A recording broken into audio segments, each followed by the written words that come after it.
موتی کی ناٹو کری چاہیے، مال و زر سونا چاندی نہیں چاہیے، مال و زر سونا چاندی نہیں چاہیے۔ بول دے سبحان اللہ۔ شاعر کہہ یہ رہا ہے کہ نہ تو مجھے مال چاہیے، نہ زر و زیور جواہرات چاہیے، نہ ہی سونے اور چاندی کی ٹوکری چاہیے۔ کہہ رہا کچھ نہیں چاہیے، چاہیے کیا؟ آگے سنیں، مال و زر سونا چاندی نہیں چاہیے، ہیر موتی کی ناٹو کری چاہیے، مال و زر سونا چاندی نہیں چاہیے، کہ مال و زر سونا چاندی نہیں چاہیے،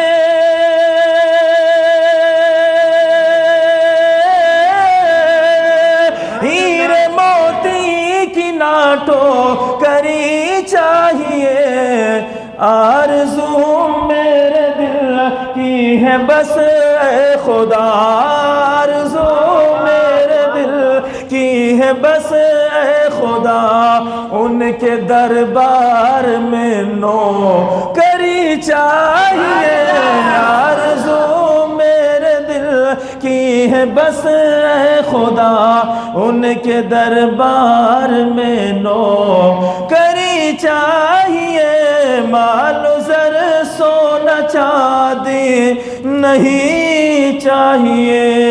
بول دے سبحان اللہ۔ بولا جاتا ہے بیچ بیچ میں، بغیر کہے بھی بول دینا چاہیے۔ کچھ عاشقوں کے نام آپ نے سنے ہوں گے، ہیر یہ عاشق، رانجھے، ٹھیک، لیلا، مجنوں، ان سب کو آپ نے سنا ہوگا کہ بڑے بڑے عاشق گزرے، ٹھیک ہے نا؟ سنیں،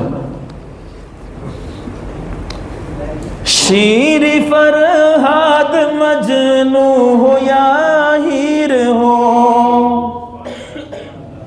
شیر فرہاد مجنوں ہو یا ہیر ہو، عشق سے ان کے مجھ کو نہیں واسطہ، شیر فرہاد مجنوں ہو یا ہیر ہو، عشق سے ان کے مجھ کو نہیں واسطہ، شیر فرہاد مجنوں ہو یا ہیر ہو، کہ شیر فرہاد مجنوں ہو یا ہیر ہو، عشق سے ان کے مجھ کو نہیں واسطہ، اما عشق احمد رضا خان کا چاہیے، عشق احمد رضا خان کا چاہیے، اور صدیق کی عاشقی چاہیے، عشق احمد رضا خان کا چاہیے، اور صدیق کی عاشقی چاہیے، مال و زر سونا چاندی نہیں چاہیے۔ درود پاک پڑھنے، اللہم صلی علی سیدنا شفیعنا حبیبنا قریبنا مولانا محمد بارک وسلم، صلو علیہ صلاۃ و سلام علیک یا سیدی یا حبیبی یا رسول اللہ صلی اللہ علیہ وسلم۔ اعلیٰ حضرت ارشاد فرماتے ہیں، وہ سرور کشور رسالت جو عرش پر جلوہ گر ہوئے تھے۔ یہ پورا اعلیٰ حضرت نے ایک پورا قصیدہ لکھا ہوا ہے معراج شریف کے اوپر، پورا ایک قصیدہ۔ ایک ہوتا ہے آپ کا، ایک ہوتی ہے نعت، ایک ہوتی ہے منقبت، اور ایک ہوتا ہے قصیدہ۔ نعت اور منقبت جو ہوتی ہے، نعت اس شعر کو کہتے ہیں جس میں حضور کی تعریف بیان کی جاتی ہے، سرکار کی تعریف بیان کی جاتی ہے۔ منقبت کسی ولی کی، کسی صحابی کی، کسی بزرگان دین کے بارے میں جو اشعار کہے جاتے ہیں، جو شعر کہے جاتے ہیں، انہیں منقبت کہا جاتا ہے۔ اور قصیدہ جب کسی کے معاملات کو بیان کرنا ہوتا ہے تو اس میں ایک شعر نہیں، جیسے نعت وغیرہ کی کیا 2 شعر بھی ہوتے، 4 شعر بھی ہوتے، 5 شعر بھی ہوتے، منقبت کے بھی 2 4 شعر 5 شعر ہوتے، لیکن قصیدہ جو ہوتا ہے پورا ایک لمبی لسٹ ہوتی ہے اس کی قصیدے کی، اس میں 5 6 شعر نہیں ہوتے بلکہ کئی اشعار جا کر کے پھر وہ قصیدہ بنتا ہے۔ تو یہ فرق ہوتا ہے نعت میں، منقبت میں اور قصیدے میں۔ تو اللہ اعلیٰ حضرت نے پورا ایک قصیدہ جو ہے وہ تیار کیا، کب؟ معراج مبارک کے اوپر آپ نے تیار فرمایا قصیدہ، فرمایا وہ سرور کشور رسالت جو عرش پر جلوہ گر ہوئے تھے اور نئے نرالے طرب کے ساما عرب کے مہمان کے لیے تھے۔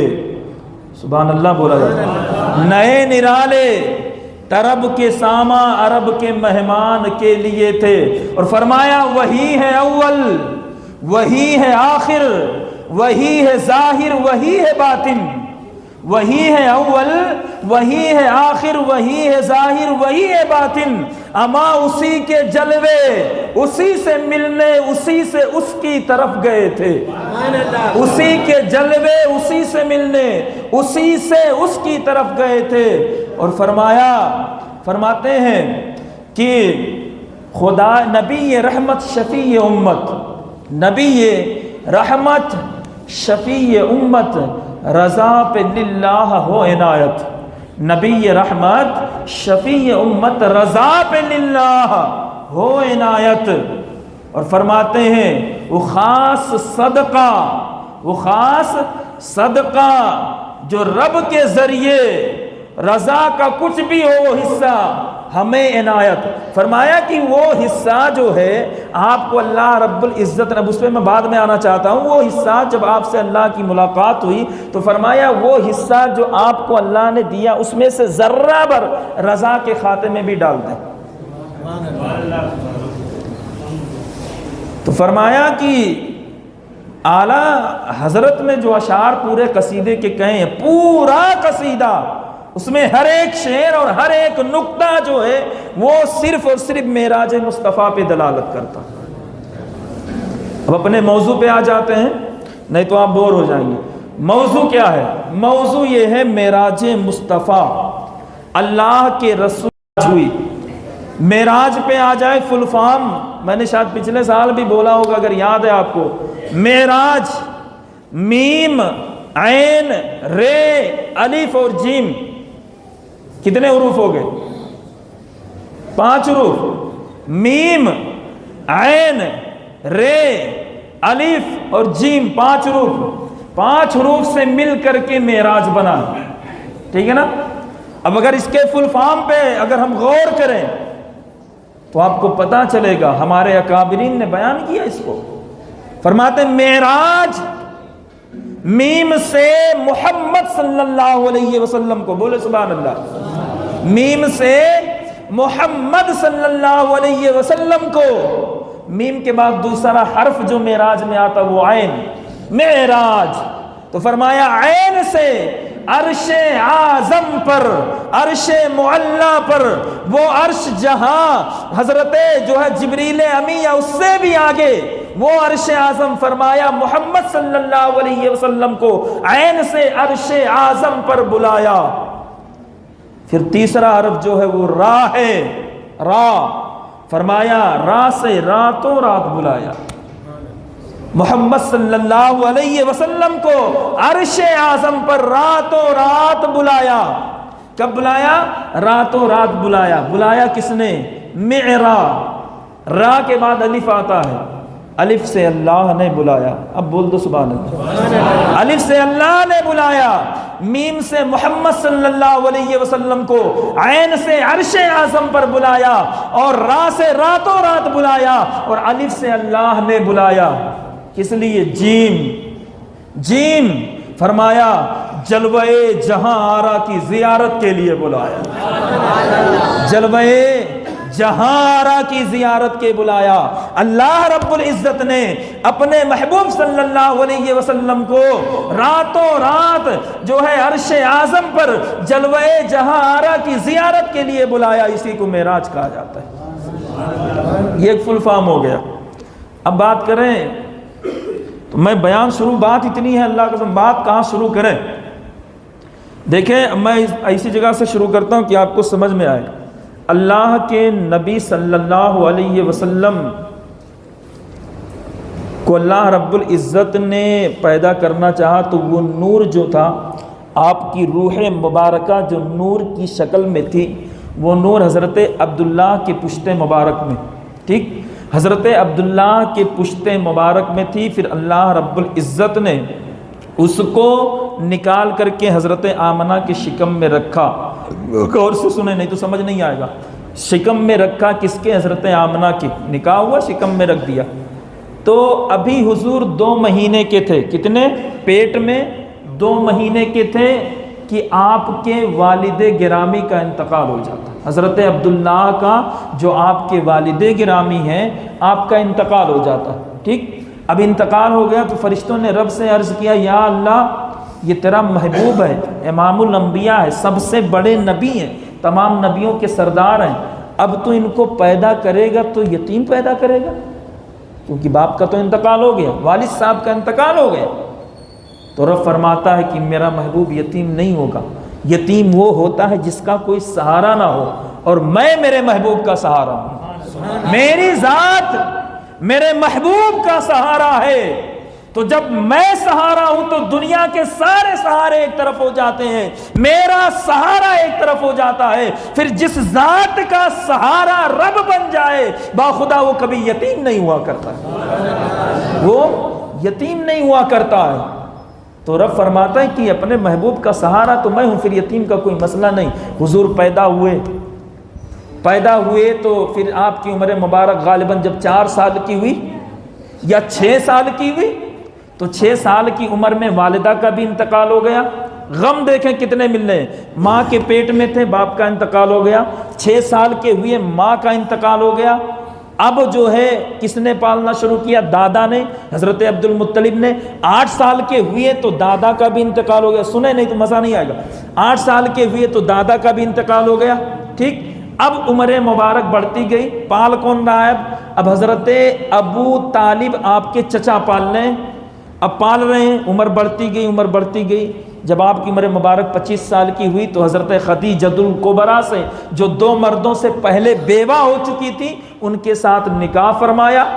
جب ان کے ساتھ نکاح کیا تو اب یہ جو ہے غمخوار بن گئی، آپ کی شریک حیات بن گئی۔ ہر مسئلے میں جب بھی کوئی مصیبت تکلیف پریشانی پہنچتی تو اس کو بانٹ لیا کرتی۔ کون؟ آپ کی بیوی حضرت خدیجۃ الکبریٰ۔ 25 سال کی عمر ہوئی تب، پھر اور عمر بڑھتی گئی۔ 40 سال کی عمر جب پہنچی تو کہتے ہیں کہ 40 سال کی عمر میں آپ نے اعلان نبوت فرمایا، لوگوں میں اللہ کا نبی بن کر کے آیا ہوں۔ سمجھے ذرا سا، اللہ کا نبی بن کر کے آیا ہوں۔ اب جب لوگوں نے سنا تو پھر ظلم و ستم، آپ کئی بار اس پہ بول چکا ہوں، ظلم و ستم توڑنا شروع کیا، پورا سارا بول چکا، ظلم و ستم کرنا شروع کیا، اتنا ظلم کیا کہ نوبت یہاں تک آ گئی اللہ کے نبی صلی اللہ علیہ وسلم کا اور آپ کے خاندان والوں کا، مکہ کے جتنے ظالم تھے، جتنے کافر تھے، سب نے ایک رائے بنائی، ایک مشورہ کیا کہ محمد یہ اپنے دین سے باز نہیں آ رہا ہے اور ابو طالب اس کو چھوڑ نہیں رہا ہے، تو اس کے پورے خاندان والوں کا سوشل بائیکاٹ کیا جائے۔ کیا کیا جائے؟ سوشل بائیکاٹ کیا جائے۔ ان کے ساتھ کوئی رشتہ نہیں، ان کے ساتھ کھانا پینا نہیں، ان کے ساتھ لین دین نہیں، ان کے ساتھ تجارت نہیں، ان کے ساتھ کوئی معاملہ نہیں، سوشل بائیکاٹ کر دیا۔ کہاں پہ؟ مکہ میں ایک گھاٹی ہے جس گھاٹی کا نام شعب ابو طالب ہے، اس گھاٹی میں قید کر دیا، نظر بند کر دیا، اب کوئی نہیں مل رہا۔ 47 سال کی عمر میں آپ کا سوشل بائیکاٹ کیا گیا۔ نبوت کا جب 7واں سال چل رہا تھا، یعنی اعلان نبوت کا جب 7واں سال چل رہا تھا تو پھر حضور کا سوشل بائیکاٹ کیا 3 سال تک، 47 48 49 3 سال تک جو ہے سوشل بائیکاٹ رہا۔ اب اس میں نوبت یہاں تک آ گئی تھی کہ کھانے کو کچھ نہیں تھا، پتے کھا کر کے، ظاہر سی بات ہے جب کسی کے ساتھ لین دین نہیں ہے، کسی کے ساتھ تجارت نہیں ہے، کسی کے ساتھ کوئی معاملہ نہیں ہے، تو کھانے کہاں سے ملیں گے؟ گھاٹی میں قید کر دیا، نہ آنا جانا ہو رہا، کچھ نہیں. کہتے ہیں نوبت یہاں تک آ پہنچی کہ پتے کھا کر کے گزارا کیا. کہتے ہیں انہی ظالموں میں سے پھر کچھ لوگوں کو رحم آیا، تو انہوں نے کہا کہ یہ ظلم ہو رہا ہے، لہٰذا یہ جو بائیکاٹ ہے یہ ختم کر دو. دشمنی اگرچہ قائم رہے لیکن سوشل جو بائیکاٹ کیا وہ ختم کر دو. تو سوشل بائیکاٹ ختم ہوا. حضور کی عمر مبارک 50 سال کی تھی. دیکھیں کتنا ظلم. اسٹارٹنگ میں آپ کے والد کا انتقال ہوا، ابھی ماں کی شکم میں، پھر ماں کا انتقال ہوا، پھر دادا نے سنبھالا تو دادا کا انتقال ہوا، پھر جب کوئی سہارا نہیں، دھیرے دھیرے عمر بڑھتی گئی تو پھر کتنا ظلم ہوا مکہ میں. 50 سال کی عمر مبارک ہوئی. شعبے ابو طالب سے بائیکاٹ ابھی ختم ہو کر کے 10 دن ہوا تھا. کتنا؟ 10 دن ہوا تھا کہ آپ کے چچا جنہوں نے اتنے دنوں سے آپ کو سامان رکھا تھا، سہارا بنے ہوئے تھے زندگی میں، ظاہری زندگی میں، کہتے ہیں آپ کا انتقال ہو گیا. حضرت ابو طالب کا بھی انتقال ہو گیا. ابھی نکلے تھے، بائیکاٹ ختم ہوا تھا، 10 دن ہوئے تھے، آپ کے چچا کا انتقال ہوا. کہتے ہیں کہ آپ کے انتقال کے 3 دن بعد آپ کی اہلیہ حضرت خدیجۃ الکبریٰ رضی اللہ تعالی عنہا کا بھی انتقال ہو گیا. اللہ اکبر. دیکھیں ابھی سوشل بائیکاٹ سے نکلے، اتنے غم سہے، کتنا ظلم ڈھایا مکہ والوں نے. کبھی جو ہے اونٹنی کی اوجھڑی سر پہ ڈال دی، کبھی مارا، کبھی پیٹا، کبھی سر کا خون پیر میں بہہ گیا، اتنا ستایا، گالیاں بکی، نہ جانے کیا کیا کہا، کتنا ظلم کیا 10 سالوں تک. لیکن یہ ظلم سہتے رہے. اور سہنے کے بعد جب 10واں سال شروع ہوتا ہے اعلان نبوت کا، تو چچا کا بھی انتقال ہو گیا. جو شریک حیات بیوی تھی حضرت خدیجۃ الکبریٰ امی جان، آپ کا بھی انتقال ہو گیا. تو کہتے ہیں اتنا سارا غم لے لیا، اتنا سارا غم ہو گیا، اتنا سارا غم. ایک ہی سہارا تھے، ایک ہی سہارا، ظاہری سہارا حضرت ابو طالب، ان کا بھی انتقال ہو گیا. اور ایک ہی شریک غم تھی جو غموں کو بانٹ لیا کرتی تھی، حضرت خدیجہ، ان کا بھی انتقال ہو گیا. تو اتنا سارا ٹینشن ہے، صبح سے شام تک مکہ والے ستاتے ہیں. پھر جو ہے چچا کا الگ انتقال ہو گیا، بیوی الگ دنیا سے رخصت ہو گئی. میرے پیارے، تو یہ ٹینشن لے کر کے، اتنا سارا غم لے کر کے اللہ کے نبی صلی اللہ علیہ وسلم عشاء کے وقت جب آپ سوتے ہیں، عشاء کے وقت آپ سو رہے ہوتے ہیں، ذرا سا دیکھیں معراج جو اللہ رب العزت نے کرائی نا، معراج جو ہوئی، اتنا سارا غم کا بوجھ تھا. اللہ رب العزت نے فرمایا جبریل امین، جبریل میرا محبوب اتنا غموں کا پہاڑ لے کر کے سویا ہے، تو جا اور اس کو لے کر کے آ، اور جب وہ میرے ساتھ ملاقات کرے گا، میری زیارت کرے گا، مجھے دیکھے گا، تو پھر جو غم اس کا ہے وہ غم دور ہو جائے گا، غم ہلکا ہو جائے گا. یہ اصل وجہ تھی معراج کی، اصل وجہ یہ تھی معراج کی. بیک گراؤنڈ بتاتے ہی نہیں لوگ، بس یوں بولتے ہیں معراج ہوئی، بیک گراؤنڈ تو بتاؤ کس لیے ہوئی. اتنا سارا غم تھا. تو اس غم کو دور کرنے کے ہوتا یہ ہے کہ آدمی جب اپنے محبوب سے ملتا ہے، کوئی محبوب ہو اس کا، اپنے محبوب سے جب وہ ملتا ہے تو پھر مسئلہ یہ ہوتا ہے کہ بھائی سارے غم بھول جاتا ہے، کیونکہ محبوب مل گیا، ملاقات محبوب سے ہو گئی. تو اللہ رب العزت نے پھر ملاقات کو بلایا تاکہ جو غم ہے مصطفیٰ کے، وہ سارے غم جو ہیں وہ ختم ہو جائیں. تو اب آیت کریمہ پہ آ جائیں، موضوع پہ آئیں. یہ تو وجہ بنی، بیک گراؤنڈ تھا معراج کا. اب وجہ بنی جو رب ارشاد فرماتا ہے سبحان الذی اسری بعبدہ لیلا من المسجد الحرام. سبحان، پاک ہے وہ ذات. اصل میں مسئلہ یہ ہے، غور سے سنیے گا، مسئلہ یہ ہے کہ ہمارا اور بازو والوں کا جھگڑا اس بات پہ ہے. ان کا یہ ماننا ہے کہ معراج جو ہوئی، میسج بھی آتے ہوں گے آپ کو، گمراہ بھی کیا جاتا. اچھا، معراج جو ہوئی اس کی کوئی تاریخ ہی نہیں، وہ بولتا معراج جو ہوئی اس کی کوئی تاریخ ہی نہیں ہے. میسج بھی آئے ہوں گے آپ کو، مجھے معلوم ہے، کوئی تاریخ نہیں ہے اس کی. اور کہاں معراج اگر ہوئی بھی تو خواب میں ہوئی. یہ ذرا مدعا دیکھیں، معراج جو ہوئی وہ کہتا ہے خواب میں ہوئی، ہم کہتے ہیں نہیں خواب میں نہیں ہوئی، جاگتے ہوئے آنکھوں سے ہوئی، یہ ہمارا دعویٰ، اس کا دعویٰ منع نہیں ہوئی، سوتے ہوئی خواب میں ہوئی، ہم کہتے ہیں نا خواب میں نہیں ہوئی۔ اما اگر خواب میں ہوئی ہوتی تو اتنے سارے اولیاء کو اللہ رب العزت دیدار کراتا ہے، اتنے سارے صحابہ کو دیدار کراتا ہے، اتنے سارے تابعین کو دیدار کراتا ہے، عام مومنین کو بھی دیدار کراتا ہے میرا رب۔ تو پھر مصطفیٰ کریم میں عام مومنین میں فرق کیا رہ گیا؟ کس بات کا فرق رہ گیا؟ اگر معراج خواب میں ہوئی ہوتی تو فرق کس بات کا؟ ایک نبی میں ایک ولی میں، فرق کیا رہ گیا؟ پتا کیا چلا؟ خواب میں معراج نہیں ہوئی۔ الحمدللہ اس کی تاریخ میں آگے بولتا ہوں، اس کی تاریخ بھی ہے۔ قرآن فرماتا ہے سبحان الذی، پاک ہے وہ ذات جو اپنے محبوب بندے کو لے کر کے گئی۔ ٹھیک ہے، اب ایک مسئلہ میں آپ کو سمجھاؤں۔ رب فرماتا ہے سبحان الذی، پاک ہے وہ ذات اسرا بعبدہ جو اپنے بندے کو لے کر کے گئی، لیلم رات کے تھوڑے سے حصے میں، من المسجد الحرام مکہ شریف سے، الی المسجد الاقصی بیت المقدس تک۔ ٹھیک ہے، اب بات یہاں معراج کی چل رہی ہے، بات مصطفیٰ کی ہے، مصطفیٰ کے معراج کی ہے۔ رب نے اپنا ذکر کیوں فرمایا؟ مسئلہ تو یہ ہوتا ہے بھائی کہ معراج جب ہونی ہے یا معراج کی بات جب چل رہی ہے تو بات صرف مصطفیٰ کی ہوتی۔ رب فرماتا سبحان الذی، اس کی ذات، اللہ کی ذات پاک ہے جو اپنے نبی کو لے کر کے گئی۔ سمجھے ذرا سا، جو اپنے نبی کو لے کر کے گئی۔ مصطفیٰ کے معراج کی بات چل رہی تھی، حضور کا ذکر ہو رہا تھا، تو بات حضور کی ہی ہوتی۔ رب نے پہلے اپنا ذکر کیوں فرمایا؟ پاک ہے وہ ذات، سبحان کہہ کر کے اپنا ذکر پہلے کیوں فرمایا؟ کیوں اپنا ذکر کیا؟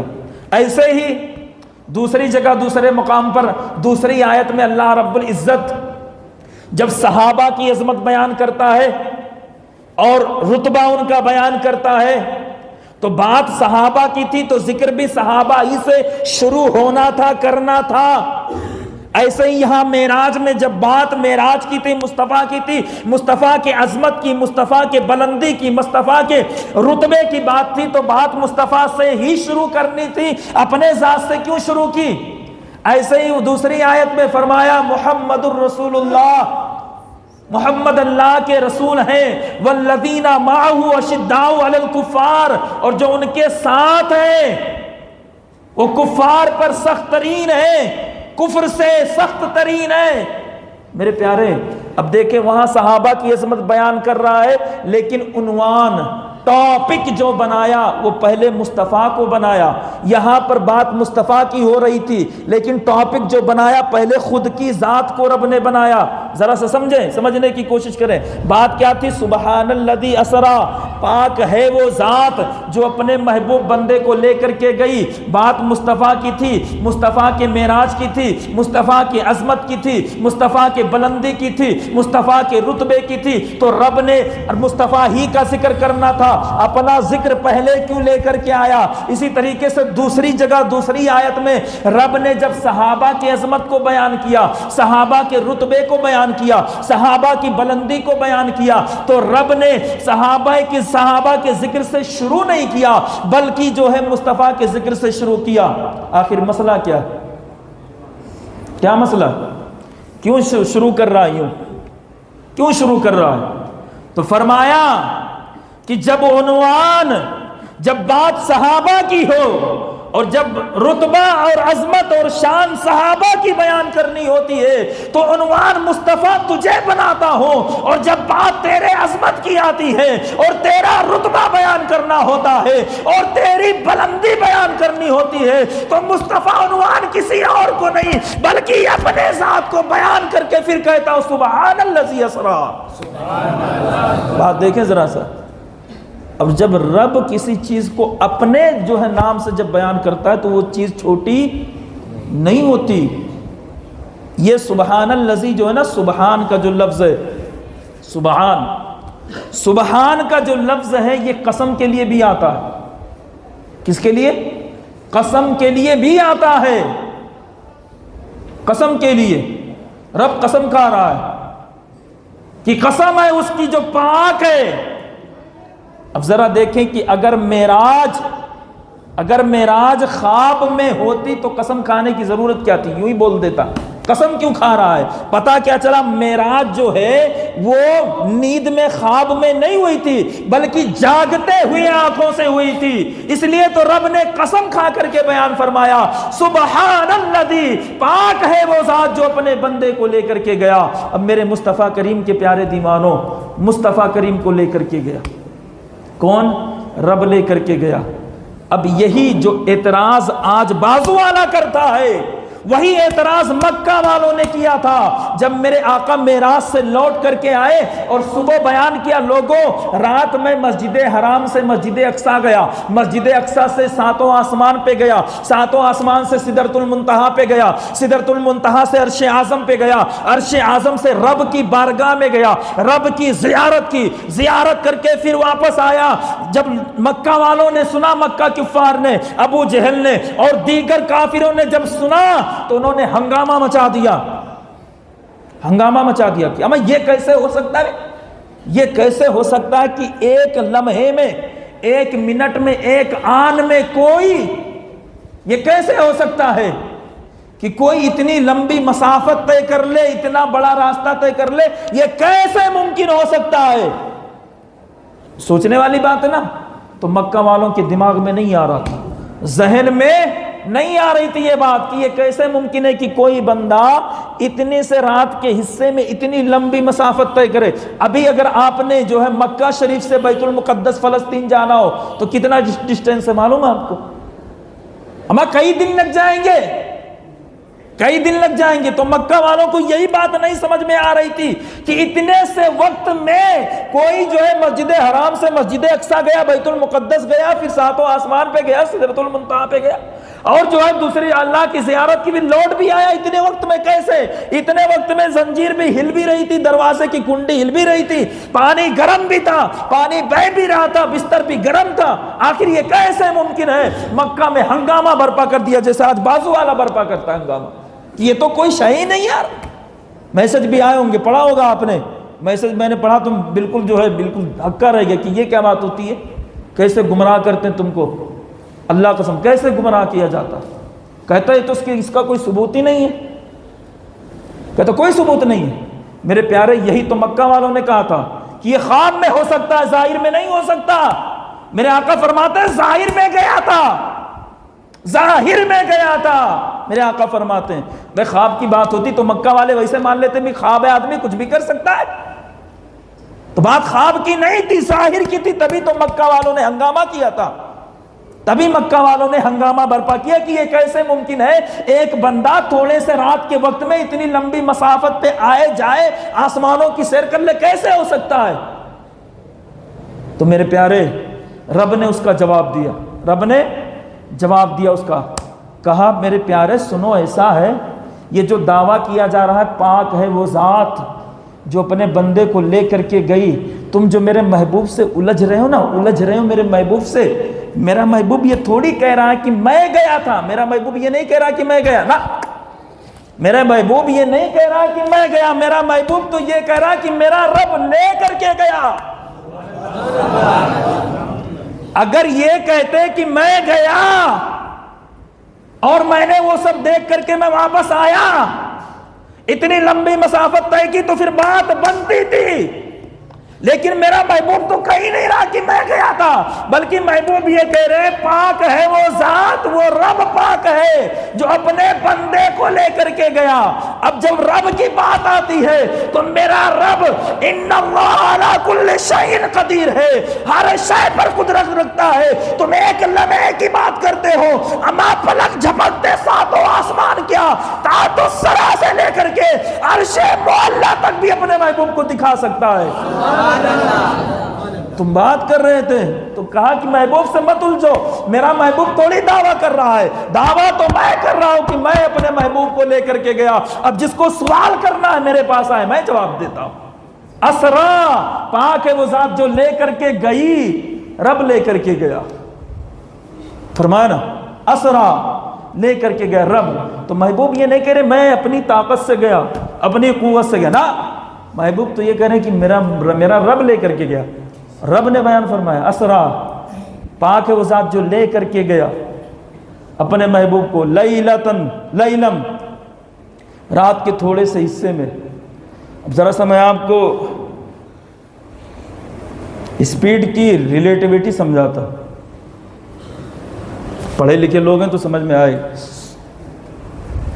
یہ جو روشنی دکھ رہی ہے ہم کو، یا سورج کی روشنی لے لو، یا آپ چاند کی روشنی لے لو، سورج کی روشنی، چاند کی روشنی، بلب کی روشنی، ٹیوب لائٹ کی روشنی، یا کوئی اور روشنی، اس کی اسپیڈ کتنی معلوم ہے آپ نے؟ پڑھے لکھے لوگ ہیں، اسپیڈ کتنی ہے؟ سورج جب نکلتا ہے بادلوں سے اور روشنی زمین پر ڈالتا ہے تو اس کی اسپیڈ کتنی ہوتی ہے؟ کس اسپیڈ میں وہ زمین پہ پہنچتی ہے؟ ایسے ہی چاند جب بادلوں سے نکل کر کے اپنی روشنی کو زمین پہ ڈالتا ہے، یا لائٹ بند کریں آپ پھر جلائیں تو اس کی روشنی جو ہمارے اوپر پڑتی ہے کتنی اسپیڈ سے پڑتی ہے؟ کتنی اسپیڈ سے پڑتی ہے؟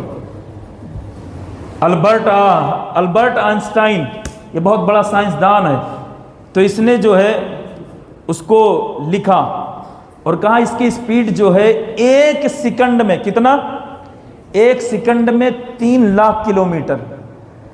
1 سیکنڈ میں کتنا؟ 3 لاکھ کلومیٹر، 1,86,000 مائلز 1 سیکنڈ میں. یہ روشنی ہے کس کی؟ سورج کی، چاند کی، یا جو بھی روشنی ہو، چاہے وہ بجلی ہو، چاہے وہ برق ہو، چاہے جو آسمان سے بجلی گرتی، اس کی روشنی کی یہ اسپیڈ ہے. کتنا فرمایا؟ 1 سیکنڈ میں 3 لاکھ کلومیٹر. اگر آپ نے یہاں سے پونا جانا ہو تو ہمیں گاڑیوں سے جانا کتنا ٹائم لگتا ہے؟ کافی ٹائم لگ جاتے. بجلی کی اسپیڈ یہ ہے کہ 1 سیکنڈ میں آپ نے کیا کرنا؟ 1 سیکنڈ میں 3 لاکھ کلومیٹر جائیں گے. ٹھیک، بجلی کی اسپیڈ ہے کس کی؟ بجلی کی. برق کی، کس کی؟ برق کی. برق مانے بجلی ہوتا ہے، عربی میں بجلی کو کیا کہتے ہیں؟ برق. تو برق مانے بجلی، بجلی کی اسپیڈ یہ، روشنی کی اسپیڈ ہے. ٹھیک ہے، 3 لاکھ کلومیٹر کیسے؟ 1 سیکنڈ میں. میرے مصطفیٰ کریم جو گئے اتنی سی دیر میں، اب یہ کیسے ممکن ہو سکتا ہے؟ جب کوئی بندہ نا خلا میں، خلا سمجھتے ہیں؟ خلا بولے تو یوں اوپر کو جانا، اس کو بولتے خلا. خلا مطلب خالی، جہاں کچھ نہ ہو یار، اسے خلا بولتے ہیں. ٹھیک، آسمانوں کی طرف جائے، خالی ہے بالکل. کہا جب کوئی بندہ خلا کی طرف جاتا ہے، ٹھیک، اس کا مسئلہ یہ ہے کہ اگر وہ مادے سے تعلق رکھتا ہے، مادہ بولے تو وہ مٹی کا ہو یا کسی دھات کا ہو، سونا ہو، چاندی ہو، لوہا ہو، تانبا ہو، پیتل ہو، کسی دھات سے اگر تعلق رکھتا ہے تو جب وہ آسمان کی طرف جائے گا، اگر وہ اتنا بڑا ہے آسمان کی طرف جائے گا تو اس کے اسپیڈ کی وجہ سے، اگر بجلی کی رفتار سے وہ جاتا ہے تو اسپیڈ کی وجہ سے اس کا یہ جو جسم ہے وہ چھوٹا ہوتا جائے گا، چھوٹا ہوتا جائے گا، چھوٹا ہوتا جائے گا، اور اس کی صرف روح بچے گی اس کے اندر کی. ٹھیک ہے، اس کی کیا بچے گی؟ صرف روح بچے گی اس کے اندر کی. اس کا جسم چھوٹا ہو جائے گا. اگزامپل کے طور پر اگر 2 بچے ایک ساتھ پیدا ہوئے، ایک زمین پہ رہ گیا، ایک آسمان کی طرف نکلا. ٹھیک، ایک آسمان کی طرف نکلا. اب جب وہ آسمان کی طرف نکلا تو فرمایا کہ یہ جو آسمان کی طرف نکلا ہے، دونوں ایک ساتھ پیدا ہوئے، یہ 10 سال کی زندگی گزارے گا یہاں زمین پر، جو زمین پہ رہ گیا، اور جو آسمان کی طرف گیا تو اس نے جو 10 سال کی زندگی گزارا، اگر وہ لائٹ کی روشنی سے، روشنی کی اسپیڈ سے اگر وہ جاتا ہے تو اس کا 10 سال گزارنا اس پر 5 سال کا اثر کرتا ہے. کتنا؟ 5 سال کا اثر کرتا ہے. یہ گریوٹی ہوتی. ٹھیک ہے نا؟ تو فرمایا اس پر 5 سال کا اثر ہوتا ہے. کہا کہ اگر اس نے بالکل جو ہے روشنی کی اسپیڈ پکڑ لی، جیسے 90%، 50% اس طریقے سے، تو فرمایا کہ اس پر 5 سال کا اثر ہوگا. لیکن فل اسپیڈ جو 100% لائٹ کی اسپیڈ ہے، بجلی کی اسپیڈ اگر اس نے اختیار کر لی تو کہا پھر اس پر وقت کا اثر ہی نہیں ہوتا. اس پر وقت کا اثر ہی نہیں ہوتا، چاہے یہ 100 سال زمین پر رہنے والا گزار لے، اس پر ایک سیکنڈ بھی آگے نہیں بڑھے گا، کیونکہ وہ خلا کی طرف جا رہا ہے. یہ اس کی تحقیق ہے. کس کی؟ البرٹ آئنسٹائن کی. یہ اس کی تحقیق ہے. اس نے کہا جب کوئی خلا کا سفر کرے گا، اور اگر وہ بجلی کی رفتار سے، سورج کی روشنی کی رفتار سے آسمان کی طرف جاتا ہے تو اس پر وقت اثر ہی نہیں کرے گا۔ جیسے ہمارے اوپر وقت اثر کرتا ہے، 5 سال گزارے تو پھر چہرے جھریاں آنے لگتی، آدمی بڑھاپے کی طرف، تو جو آسمان کی طرف جائے گا اس پر وقت کا کوئی اثر ہی نہیں ہوگا، ٹھیک ہے، اس پر کوئی وقت کا اثر نہیں ہو سکتا ہے۔ تو فرمایا جب اس پر وقت کا اثر نہیں ہو سکتا ہے، گویا کہ اس کے لیے وقت جو ہے وہ تھم جایا کرتا ہے، کیونکہ وہ خلا میں ہے۔ وقت تو یہاں مسئلے ہیں، وہ خلا میں ہے، اس پر وقت کا کوئی اثر نہیں ہوتا۔ تو میرے محبوب اگر جو ہے بجلی کی سپیڈ سے جاتے، میرا محبوب صرف ایک بجلی کی سپیڈ سے نہیں گئے تھے، برق بولتے ہیں ایک بجلی کو، ایک سنگل بجلی کو، براق بولتے ہیں جو بجلیوں کی ماں ہو، مرکز ہو۔ سمجھے ذرا سا، محبوب کس سے گئے؟ براق سے۔ براق، برق مانے ہوتا ہے بجلی، بجلی کی سواری، لیکن جب براق بولیں گے برق ہوتا ہے سنگل، براق بولتے ہیں تو کئی سارے جمع کر کے پھر براق بنتا ہے، کئی سارے جمع کر کے پھر کیا بنتا ہے؟ براق بنتا ہے۔ تو جب ایک بجلی کی سپیڈ یہ ہے کہ 1 سیکنڈ میں 3 لاکھ کلومیٹر، تو جو پورے بجلیوں پہ سوار ہو کر کے جائے پھر اس پر وقت کا اثر ہو سکتا ہے؟ اما وقت کیا، وقت کا ہوا بھی اس کو نہیں لگے گا۔ تو پھر جو ہے جب اتنی سپیڈ سے کوئی بندہ جائے اور سیر کر کے آئے تو بستر تو گرم بھی رہے گا۔ فرمایا زنجیر ہلتی رہی، در بولتا رہا، اور لوٹے تو ہانی کا گھر بولتا رہا۔ آئے گئے نبی جو سر عرش بار بار، تو سدرا پہ جبرائیل کا پر بولتا رہا،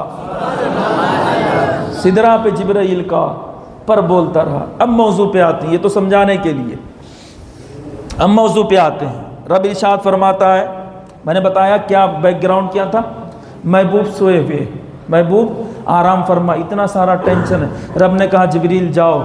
اب چنا بھی کس کو چنا؟ دیکھو کسی کے یہاں جانے کے 3 طریقے ہوتے ہیں۔ ایک یہ کہ عام دعوت تھی، آپ چلے گئے، ایک یہ طریقہ ہوا جیسے مسجد میں اعلان ہوا بھائی آج کھانے کی دعوت ہے، آنا ہے، آ گئے، یہ ایک طریقہ ہوا۔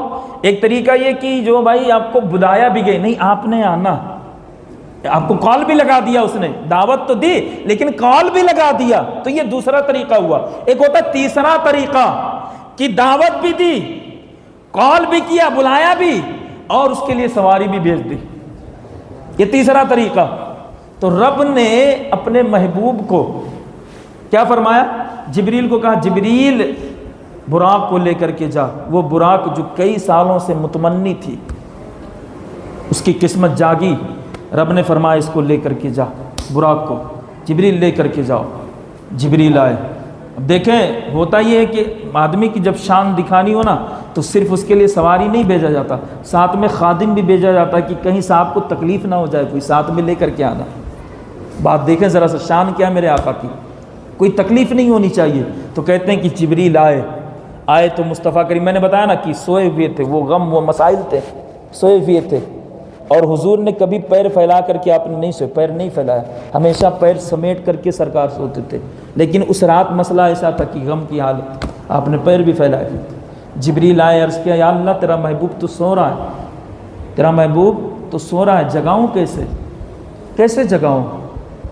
رب ارشاد فرماتا ہے میرے محبوب کے ایڑیوں کو تو بوسہ لگا، میرے محبوب کے ایڑیوں کو، ہمارے پیر میں جو یہ خالی جگہ ہوتی ہے اس کو کیا بولتے ہیں اس کو، اس کے بازو کو تو اس کو ایڑی کہا جاتا ہے، اس کو تلوا، فرمایا تلوے پہ بوسہ لگانا۔ ذرا دیکھیں شان کیا ہے۔ اعلیٰ حضرت فرماتے ہیں تاج روح القدس کے موتی جسے سجدہ کریں، تاج روح القدس کے موتی جسے سجدہ کریں۔ حضرت جبریل امی کو روح القدس کہتے ہیں۔ کہا روح القدس کے سر پر ایک تاج ہے اور اس تاج میں ایک موتی لگا ہوا ہے، تاج روح القدس کے موتی جسے سجدہ کریں، رکھتی ہیں کتنا وقار، اللہ اکبر ایڑیاں رکھتی ہیں کتنا وقار، اللہ اکبر ایڑیاں۔ جبریل نے چومنا شروع کیا، مصطفیٰ کریم بیدار ہوئے، کہا جبریل کیسے آنا ہوا؟ عرض کرتے ہیں یا رسول اللہ رب العزت طالب دیدار ہے، آپ کے دیدار کا مشتاق ہے، آپ کو دیکھنا چاہتا ہے۔ محبوب فرماتے ہیں پھر چلو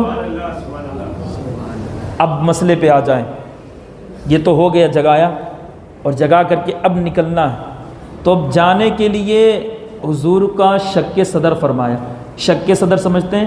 شق معنی ہوتا ہے چیرنا، پھاڑنا، ٹھیک ہے نا. صدر معنی ہوتا ہے سینہ. تو سینے کو پھاڑا، سینے کو چیرا حضور کے. کس نے؟ حضرت جبریل امی نے. حضور کا شق صدر یعنی سینے کو جو پھاڑا گیا پوری زندگی میں 4 بار. بول دو سبحان اللہ یار. 4 بار پھاڑا گیا، ٹھیک ہے، پوری زندگی میں 4 بار. پہلی مرتبہ جب آپ حضرت حلیمہ کے گھر پہ تھے اور آپ کی عمر مبارک 2.5 یا 2 سال کی تھی، تب اللہ رب العزت نے 2 فرشتوں کو بھیجا. 2 فرشتے آئے، حضور کا سینے مبارک چاک کیا. چاک کرنے کے بعد آپ کے دل کو نکال کر کے تشت میں رکھا. تشت میں رکھ کر کے پھر اس کی دھلائی کی، اور دھلائی کرنے کے بعد پھر اٹھا کر کے وہیں پہ فٹ کر دیا. آج سے 1400 سال پہلے، 1450 سال پہلے، آج دنیا نے جو ہے اس کا سرجری کا آج پتہ کیا نا کہ بائی پاس سرجری بھی کوئی چیز ہوا کرتی ہے، لیکن مصطفیٰ کریم کا آج سے 1400 سال پہلے بچپن ہی میں کر دیا گیا تھا. دیکھیں ذرا سا. تو لوگوں نے سمجھا کہ یار دل نکالنے کے بعد بھی کوئی آدمی زندہ رہ سکتا ہے. تو ایک وہاں پہ ہوا. دوسری بار حضور کی عمر مبارک جب 10 سال کی ہوئی، اللہ کے نبی جب 10 سال کے ہوئے، تو آدمی جب 10 سال کا ہوتا تو کیا ہوتا؟ لڑکے کا ذہن، لڑکے کا دماغ، لڑکے کا خیال کھیل کود کی طرف جاتا ہے، دوسری جانب مائل ہوتا ہے. اللہ رب العزت نے فرشتوں کو بھیجا. فرشتے آئے اور حضور کے دل کو نکال، سینے کو چاک کیا، دل کو نکال کر کے دھلا. پھر اس میں نور و حکمت کے جو ہے خزینے بھر دیے، تاکہ آپ کا خیال مبارک کھیل کود کی طرف نہ جائے. محبوب آپ کو کھیل کود کے لیے نہیں پیدا کیا گیا. یہ دوسری مرتبہ تھا. تیسری مرتبہ غار حرا میں جب آپ تھے، غار حرا جہاں پہ آپ اسٹارٹنگ میں جا کر کے جو مہینے عبادت کرتے، پہلی وحی نازل ہوئی، اقرأ باسم ربک الخلق، اقرأ باسم ربک الذی خلق. پہلی وحی نازل ہوئی. تو کہتے ہیں کہ اس وحی کے نزول سے پہلے اللہ کے نبی صلی اللہ علیہ وسلم کی سینے مبارک کو چاک کیا گیا، اور چاک کر کے دل کو نکالا گیا، اور پھر اس کو دھلائی کی گئی. دھلائی کرنے کے بعد پھر اس میں جو مسئلے اللہ رب العزت نے عطا فرمائے تھے وہ بھر کر کے پھر آپ کو کہتے ہیں ہاتھ پھیرا، پھر آپ کا سینہ پہلے کی طرح ہو گیا. کہا یہ کس لیے کیا؟ کہا اس لیے کیا کہ اب قرآن نازل ہونے والا تھا. محبوب کا دل جو ہے قرآن کے بوجھ کو اٹھا سکے، اس لیے آپ کا شق صدر فرمایا. ٹھیک ہے، یہ 3 بار ہو گیا. چوتھی بار اسی معراج میں 27 رجب المرجب کی رات ہے، جبریل امی آئے ہیں، رب نے بھیجا ہے، جاؤ میرے محبوب کو لے کر کے آؤ. اب رب کا دیدار کرنا ہے تو ظاہر سی بات ہے کہیں پر وہ جوش لنترانی ہے. موسیٰ کہتے ہیں اللہ میں تجھے دیکھنا چاہتا ہوں، میں تجھے دیکھنا چاہتا ہوں. 9 بار کہا دیکھنا چاہتا ہوں. رب کہتا ہے لنترانی، موسیٰ تو مجھے دیکھ نہیں سکتا، موسیٰ تو مجھے دیکھنے کی سکت نہیں رکھتا ہے. میرے مصطفیٰ کریم کے پیارے دیوانوں، اب یہاں پر حضرت موسیٰ کو جب ضد دیکھی اللہ رب العزت نے تو کہا موسیٰ تم مجھے ایسے دیکھ لینا، میں اپنے جلوے کی تجلی جو ہے اس طور پہاڑ پر ڈالتا ہوں، اور طور پہاڑ سے ٹکرا کر کے جو روشنی تیرے طرف آئے گی اس روشنی کو دیکھنا، میرا جلوہ نظر آئے گا. حضرت موسیٰ راضی ہوئے. اللہ رب العزت نے اپنا جلوہ ڈالا طور پہاڑ پر. طور پہاڑ ریزہ ریزہ جل گیا، خاک ہو گیا، اور موسیٰ کی آنکھوں پر جو روشنی آئی تو موسیٰ بے ہوش ہو گئے. فخر موسیٰ صعقا، حضرت موسیٰ بے ہوش ہو گئے. قرآن فرماتا ہے اب میرے پیارے اللہ کا دیدار کرنا ہے، اللہ کا دیدار کرنا. وہاں پر موسیٰ دیکھ ہی نہیں سکتے، بے ہوش ہو گئے. تو ظاہر سی بات ہے جب رب کا دیدار کرنا ہے تو پھر دل کو دھل کر کے وہ طاقت بھری گئی کہ اب رب کو دیدار کے لیے جا رہے ہیں. وہ طاقت ڈالی گئی کہ موسیٰ تو برداشت نہیں کر پائے تھے. محبوب ہم تیرے سینے کو چاک کر کے اس میں وہ قوت ڈالیں گے، وہ طاقت ڈالیں گے کہ تو اپنے رب کو دیکھ سکے، تو اپنے رب کو دیکھ سکے. تو اب جو ہے سینے مبارک کو چاک کیا حضرت جبریل نے، چاک کر کے دھلا، اور دھلنے کے بعد میں اسے پاک کیا. پاک کرنے کے بعد میں پھر وہاں پہ رکھ کر کے پھر اپنے ہاتھوں کو پھیرا. مصطفیٰ کریم فرماتے میرا سینہ پھر پہلے کی جیسا ہو گیا. اب مسجد، اس میں 3 روایتیں. ایک روایت یہ ہے کہ آپ حتیم کعبہ میں بیٹھے تھے، اور ایک روایت آپ حتیم کعبہ میں تھے. ایک روایت یہ ہے کہ آپ حرم کعبہ میں تھے، یعنی حرم شریف میں جو مسجد حرام ہے وہاں پر تھے. اور تیسری روایت یہ ہے کہ حضرت ام ہانی جو آپ کی چچا زاد بہن ہیں ان کے گھر پہ تھی. حضرت ام ہانی لیکن یہ جو مشہور روایت ہے حضرت ام ہانی والی کہ آپ حضرت ام ہانی کے گھر پہ تھے، تو کہتے ہیں آپ کو وہاں سے لے کر کے حضرت جبریل امین نکلے، کس پہ؟ براق پہ۔ میں نے بتایا نا براق کی سپیڈ کتنی تھی؟ بجلی کی سپیڈ سے زیادہ۔ کہتے ہیں براق کی نگاہ جہاں تک جاتی اس کا وہاں پر قدم پڑتا تھا، ایک قدم وہاں پر پڑتا، کتنی سپیڈ سے گئی ہوگی۔ تو کہتے ہیں نکلے تو پھر ایک جگہ حضرت جبریل نے کہا، حضرت جبریل امین نے کہا یا رسول اللہ یہاں پر اتر جائیں۔ مصطفیٰ کریم اترے، پھر کہا کہ یہاں پر جو ہے آپ نے نماز پڑھنی، 2 رکعت نفل پڑھی۔ اب مسئلہ یہ پھنس جائے گا آپ کا، سمجھا بھی دیتا ہوں کہ بھائی نماز تو تھی نہیں، ابھی تو نماز ملی ہی نہیں تھی، پھر نماز کون سی پڑھ دی؟ نماز تو ابھی جا رہے ہیں، پھر لے کر کے آئیں گے، ابھی تو جا رہے ہیں نا، پھر نماز کون سی پڑھی؟ کون سی نماز پڑھی؟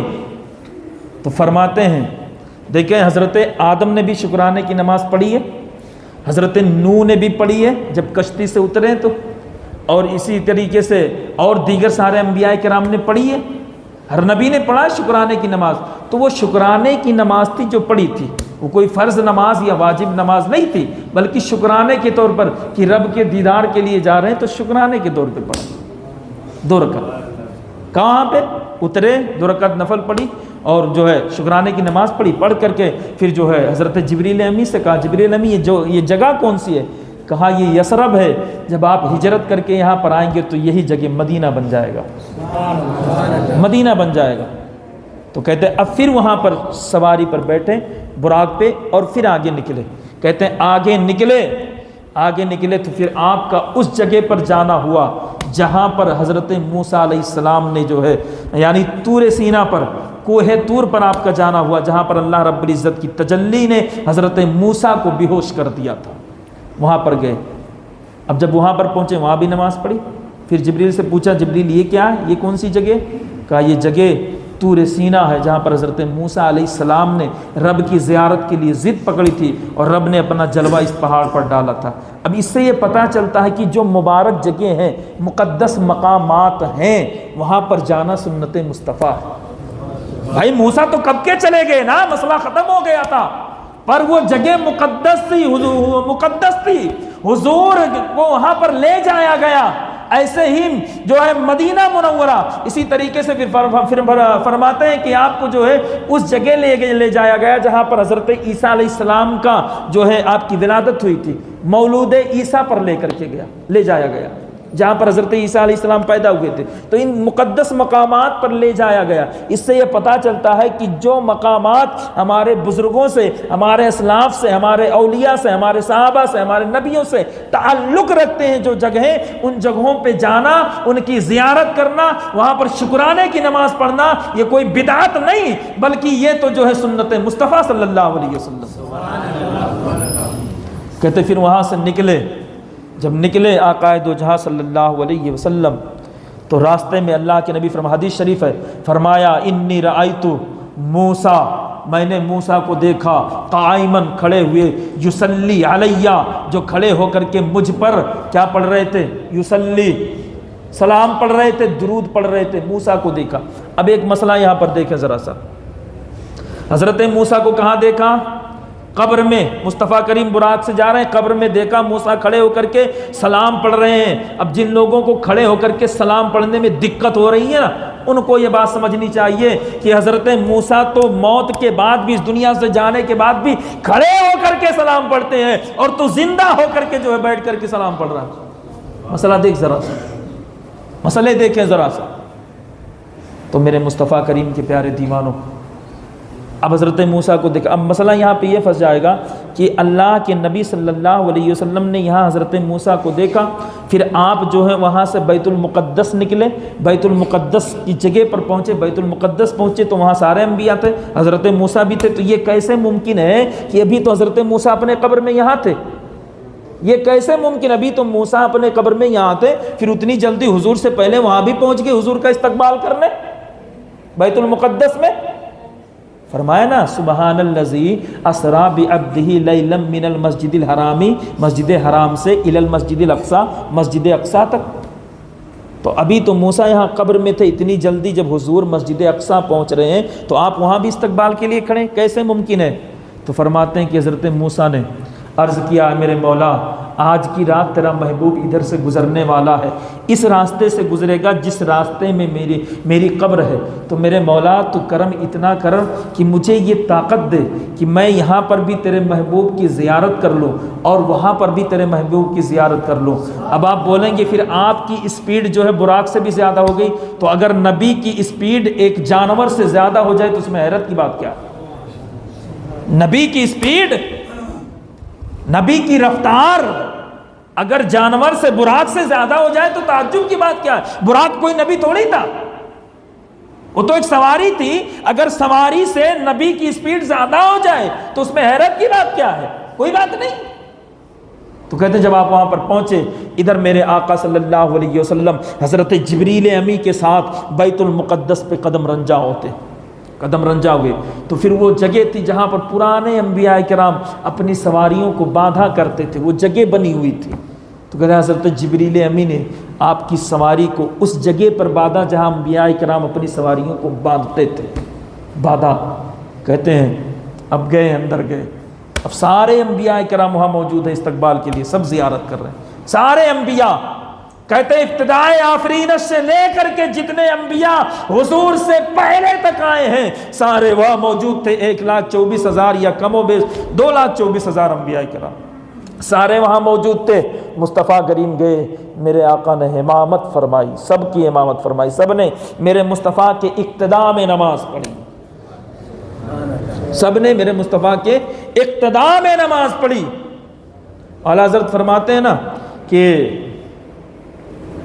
وہ دست بستہ ہیں پیچھے حاضر جو سلطنت آگے کر گئے تھے، یعنی وہ جتنے انبیاء کرام پہلے گزر چکے تھے وہ سارے حضور کے پیچھے یوں نیت باندھ کے کھڑے ہیں، وہ دست بستہ ہیں پیچھے حاضر جو سلطنت آگے کر گئے تھے۔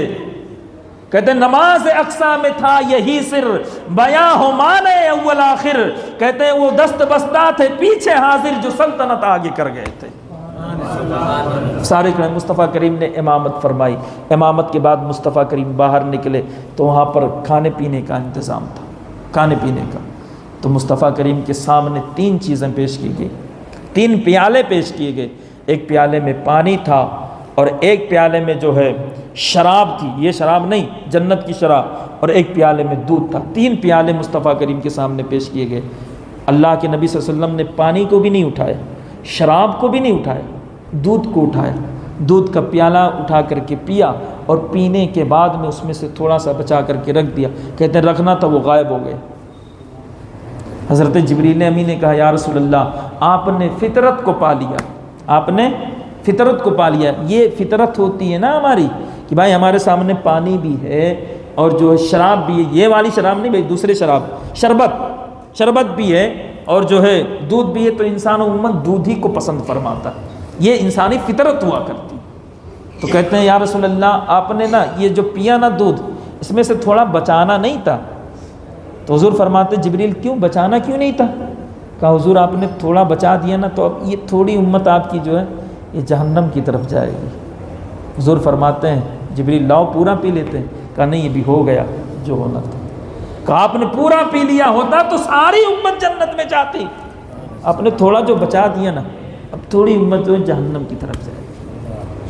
اللہ اکبر۔ اب یہ آپ کے سفر کا یہ پہلا حصہ تھا، کہاں سے؟ مسجد حرام سے مسجد اقصیٰ تک، یہ پہلا حصہ تھا حضور کے سفر کا۔ اب گھبرائے نہیں، بڑا مزہ آنے والا ہے۔ تو یہ پہلا حصہ تھا۔